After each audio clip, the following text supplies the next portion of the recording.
Hey everybody, Mike here from MLive.com. Joined as always by Nate Atkins. I don't work here anymore. Who's this? Who's this guy? I gotta go. It's late. We're delirious at this point. Definitely sleep deprived. We got pizza grease all over our fingers, just trying to stay awake, stay alive. This is Nate Atkins. Yes. I'm glad you're here. I'm glad you can make it. I know. I don't know what happened. That was weird. All right, day 3 of the draft in the books. The draft itself is in the books. Bob Quinn making some moves, particularly for the running game. What did you think, Nate, of the happenings here on day 3? Yeah, it's interesting day 3 just because you're able to piece together the entire strategy, the entire plan of the draft. They had 6 picks. We're able to trade around and get back to 6 picks, but 4 offensive players, only 2 on defense. We thought they'd go defense heavy when they had a scheme change going on. Not only did they not do that, they didn't get a single edge rusher. That part surprised me. But what you did see is the one area they felt like they had to get addressed was the running game. And I think listen to Bob Quinn, that was twofold. It was literally fixing the running game, but also using that to instill sort of a toughness in finding the culture in those kinds of players. And it was interesting to see that come out. Yeah, I do think it was a major priority, and we've seen it throughout the offseason, going back to hiring Jeff Davidson to help revamp the blocking scheme. You bring in LeGarrette Blount. I mean, so the run game has been a priority. But in the draft, I'm not sure how much I don't think they intended necessarily to have this much of an emphasis on the running game. It was kind of the nature of the supply and demand, as Bob Quinn put it, in this draft. It was a very deep draft, he said, at running back and on the offensive line. It was a very weak class on defensive line, particularly edge rusher. And once he saw that run of defensive linemen go before Detroit in the first round, he just didn't see good value, good players that could help the team. So he grabbed players at other positions that could help the team.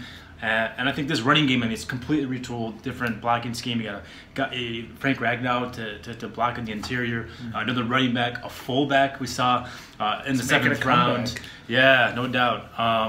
And so it's going to be a completely retooled running game. I think Matthew Stafford probably right now feels pretty damn good about what the Lions have done in the draft. Yeah, especially since it's retooling the running game, but it's also getting high-level pass protectors. Yeah. Frank Ragnow, the guy they got in the 1st round out of Arkansas, and then Tyrell Crosby, the 5th-round tackle out of Oregon. Neither one was credited with a sack given up in college. And sometimes those stats can be leery, but those guys are pass protectors who can also do some things in the running game. They're more pass protectors than run blocking guys. So they're going to find a way to address both. It just almost feels like the Lions, it kind of feels like they looked at this draft. I know they'll talk about the value that they got in each round, but it looks like they looked at it and thought, I don't know if we can staff our entire defense in this draft. Let's try and build the best offense we could possibly find and just outscore people in a passing league. I think that they're going to try to overwhelm people and hold on defense. A lot of what happened in New England with Tom Brady was that kind of philosophy. Have the coaches coach them up as best they can and just hold on, because right now the holes are all on the defensive side of the ball after they fixed some of the issues on offense. I mean, I like Bob Quinn's approach to him. He didn't force it. If he went into this draft saying, I need to get an edge rusher, and he goes out there in the 5th round and grabs whatever guy is there, but he doesn't think he's going to be a good player, there's not a good value, that's not a good pick, even if it comes up at a position you have an immediate need at right now. Instead, he goes out there in the 5th round. He's surprised as hell to see Tyrell Crosby, I believe his name is. It's been a long day. But from Oregon, he was the Pac-12 Offensive Lineman of the Year. Bob Quinn said he thought he was going to be one of the first 5 or so picks on day 3. And then he was still sitting there in round 5. Was surprised by that. So he goes out and gets him because he thinks he's going to be a good player. I mean, we'll see if that happens or not, but I think he's a depth guy for the interior, and particularly on the exterior. We saw last year what depth issues can mean for injuries and so forth that happen, especially up front. I mean, it completely wrecked the Lions' offensive game plan in some of these games. I think the offense, I don't want to put the cart before the horse. We haven't even seen OTAs yet, but I think going into 2018, there's a lot to really like about the Lions offense, what they've done up front. You got 5 Quinn guys all the way across the front, totally retooled running game, and basically everyone back in the passing game. I think that side of the ball has the potential to be something very, very good. Yeah, it does. They were top 10 scoring last year, and if they can fix that running game, like we said, they can be powerful. But that's why I say I feel like their plan right now is to just become a dominant offense and hold on defense. I mean, it I understand the argument for value, but you can dictate the value of a pick based on whether you trade up, trade down. You can move into certain areas of the draft. They didn't do that for edge rusher. And that's just a little curious to me, considering you got Ziggy Ansah, but he's on the franchise tag. He's got some durability questions. You've got Kerry Hyder coming back from a serious injury. He's got questions anyway as a player.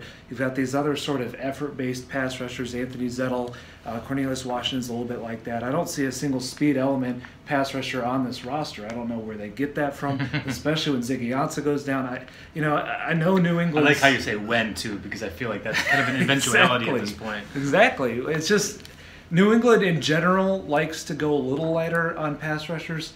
They still normally draft them and get them going, get them developing. I was just surprised to see them not at least get one on day 3, maybe a round 6 guy, maybe a round 7 guy. There were guys I was looking at that I liked in those rounds. Yeah. They went with other positions. I understand why, but what you have is if Ansah leaves in a year or he gets hurt this year, I just feel like that's going to be the one thing we point to if the season starts to fall apart, that there just isn't enough there right now. Yeah, I think we touched on this in the video after day 2, but it feels to me, what you're talking about feels a little bit to me like last year with the running backs. Mm-hmm. You go in needing a running back, you don't get one. Quinn comes out there and says we found value elsewhere, and we like the running backs that we have, particularly Amir Abdullah, and that was a miscalculation. That was a mistake. That was a terrible, terrible running game, and it really cost the Lions dearly in season. You have to hope that doesn't happen with the defensive line this year, because they needed a defensive lineman. They eventually got their Deshaun Hand. Exactly, thank you, Deshaun Hand. Long day again. My mind's going to mush at this point. Well, they have two Deshaun's now, so it's just hard to keep. Yeah, plus an A-Sean. It's going to get a little confusing here. But they did not get an edge rusher at the premium position. You can't just go out there in the third wave of free agency and find a guy who's going to make a difference. That doesn't typically happen. You have to hope it's not going to hurt the Lions. I do think they're putting a lot of confidence in Matt Patricia. Bob Quinn, one of his best press conferences as GM after the draft here today, he was unsparing when it came to the running game, the failures last year, unsparing when it came to, he called them weak up front last year, not tough. I mean, you don't normally hear a GM say that, even if it's true. And I like that honesty a lot.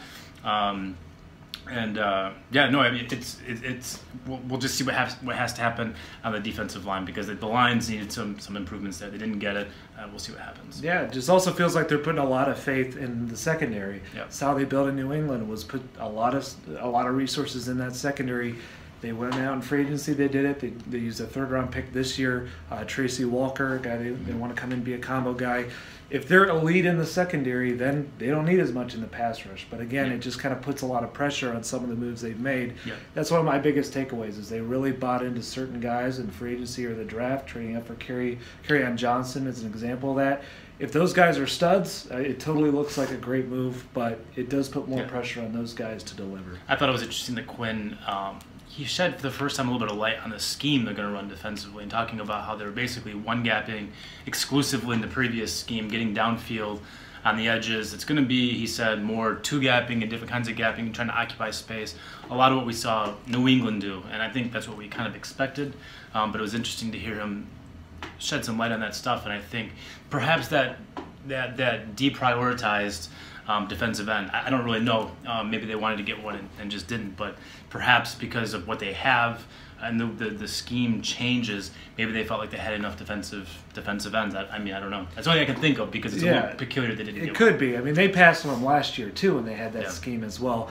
But no, I mean, in theory, if you have guys that are two-gapping and they're taking up space, you can blitz and get guys into open spots, and that's why, again, the pressure's going to go on Matt Patricia to be able to disguise blitzes and get guys free and use guys like Anthony Zettel, who's not just going to whip-tail on a blocker. You got to kind of give him an opportunity. So we'll see how they mix and match. That's what we got.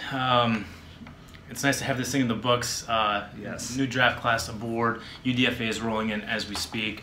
We'll be on that stuff all over the weekend. We'll have interviews and stories on all the draft picks in the coming days. So keep it right here at MLive. He's Nate. I'm Kyle. We're MLive. Keep it right here.